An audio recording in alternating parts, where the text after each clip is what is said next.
Salah satu bagian yang wajib kita isi ketika mendaftar P3K Guru 2022 adalah mengisi riwayat ya. Nah, di sini salah satunya adalah kita menambahkan mengisi riwayat organisasi yang pernah kita ikuti. Nah, di sini tentunya bagi teman-teman yang memiliki pengalaman ikut organisasi yang ada kaitannya dengan jabatan kita, ini tentunya kita wajib untuk menambahkannya ya. Berikutlah contoh untuk cara mengisi riwayat organisasi pendaftaran P3K Guru di tahun 2022. Apakah nanti sebagai penentu juga untuk kelulusan kita pada mekanisme seleksi verifikasi atau juga kesesuaian untuk pelamar prioritas yang kedua dan juga ketiga? Silahkan simak video ini sampai selesai. Namun sebelum kita lanjutkan, perlu saya ingatkan, bagi teman-teman yang mungkin baru pertama kali menemukan channel ini, silakan klik tombol subscribe-nya dan aktifkan notifikasi loncengnya, sehingga nanti jika ada update video terbaru, teman-teman tidak akan ketinggalan informasi. Mengisi riwayat atau pengalaman organisasi itu terdapat pada tab yang keempat, yaitu bagian riwayat. Setelah teman-teman mengisi deskripsi diri, kemudian menambah riwayat pendidikannya, maka berikutnya salah satu bagian dari tab ini adalah mengisi riwayat organisasi. Kita scroll ke bawah.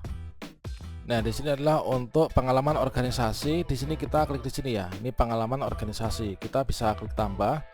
Nah, di sini teman-teman pernah mengikuti organisasi apa saja yang pernah diikuti ataupun juga yang diikuti sampai saat ini kita bisa tambahkan di sini. Nah, misalkan di sini adalah nama organisasinya itu adalah PGRI misalkan. Ini ada kaitannya dengan penunjang kegiatan kita ya, yaitu menjadi guru. Nah, di sini misalkan untuk nama organisasi inilah PGRI, kemudian jabatannya ini kita sebagai apa. Kalau ketua tidak, maka berarti di sini kita kalau memiliki kartu anggota ya, kartu tanda anggota itu atau KTA itu berarti kita menjadi anggota. Nah, di sini anggotanya anggota apa? Anggota kehormatan atau anggota biasa. Nah, ini kita anggota biasa. Tanggal mulainya. Nah, tanggal mulai ini tentunya teman-teman mendapatkan KTA itu sejak kapan sampai kapan.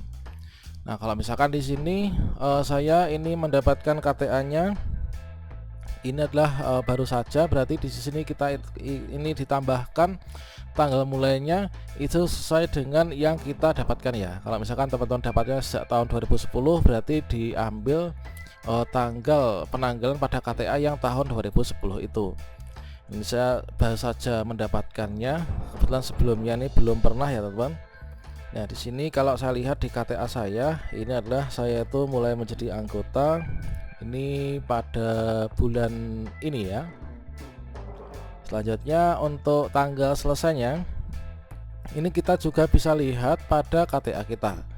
Tanggal selesainya, tentunya kalau di KTA itu kan ada tanggal selesai juga ya. Nah, di sini kita bisa ketikkan tanggal selesainya ini masih nanti ya, tahun 2027, ini tepatnya pada tanggalnya ini. Nah, ini kalau saya lihat pada KTA saya. Kemudian tempatnya kita ketikkan setara dengan kabupaten ya. Kita tunggu autocomplete-nya, kemudian kita pilih nama pemimpinnya. Nah, nama pemimpin dari organisasi tersebut itu siapa? Kita isikan.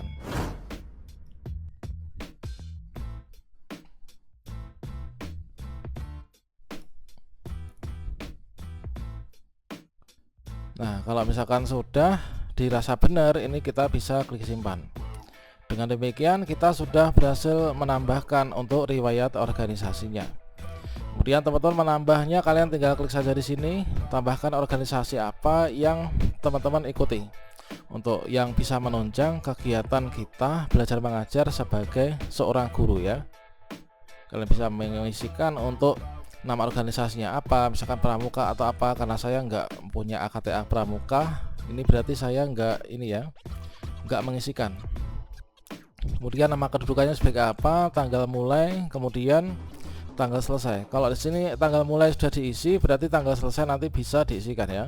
Kalau di sini tanggal mulai nggak kita isi, tanggal selesai ini blur, nggak bisa diisikan.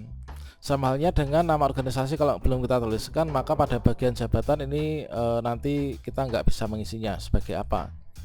Untuk tempatnya setara dengan kabupaten, kota, provinsi. Kemudian untuk pemimpinnya itulah ketua ya, yang mengetuai dari organisasi tersebut. Nah, berikutnya untuk contoh yang pramuka, ini adalah seperti ini.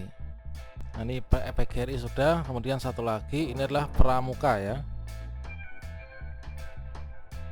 Kemudian di sini untuk jabatan dalam organisasi pramuka, di sini kita adalah sebagai anggota ya. Namun kalau di sekolah ini menjadi pembina.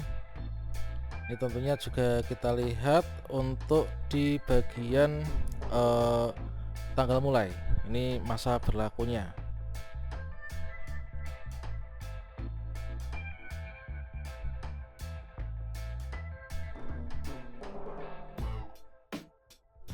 Kemudian untuk tanggal selesainya, setelah itu kita klik simpan. Nah, sekarang kita untuk pramuka dan juga di PGRI ini sudah ya, untuk riwayat ini sudah.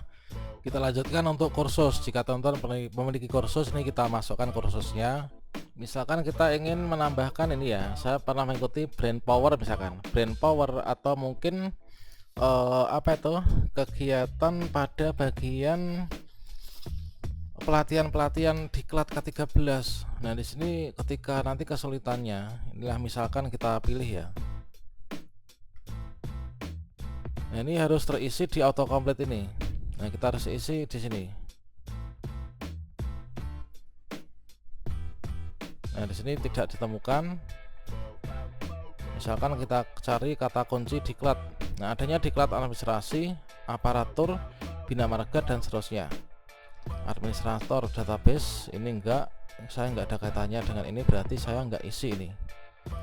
Kita ketikkan kata kunci A, misalkan administrasi.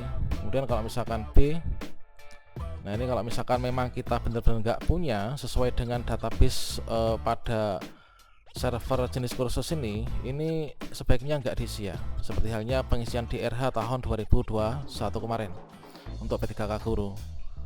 Nah, berarti di sini fix saya nggak ngisi. Mungkin teman-teman kalau punya ini bisa diisi ya. Untuk pengalaman pengembangan profesi, ini teman-teman pernah ikut apa enggak? Di sini tentunya kalau punya ya sebaiknya diisikan ya. Inilah tambah pengembangan profesi. Ini adalah maksudnya judul penulisan. Ini karya tulis atau artikel yang terpublikasi di jurnal dan sebagainya. Nah, di sini kalau misalkan saya ini nggak ada ya, ini saya nggak isi ya. Kalau misalkan ada, silahkan teman-teman isikan. Nah, setelah kita isi semuanya, berikutnya di sini kita klik selanjutnya, teman-teman. Maka kita akan masuk pada bagian upload dokumen.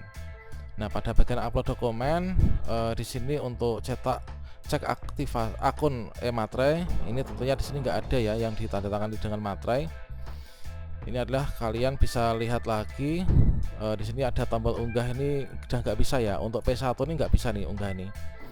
Kita bisanya hanya lihat. Kalian bisa lihat untuk KTP-nya, kemudian ijazah dan sebagainya. Di sini untuk P1 ini nggak wajib, nggak harus ya. Memang nggak sebaiknya nggak upload ya. Kemudian berarti setelah sampai sini, ini kita langkah berikutnya ini masuk ke resume, teman-teman. Nah, kita klik resume.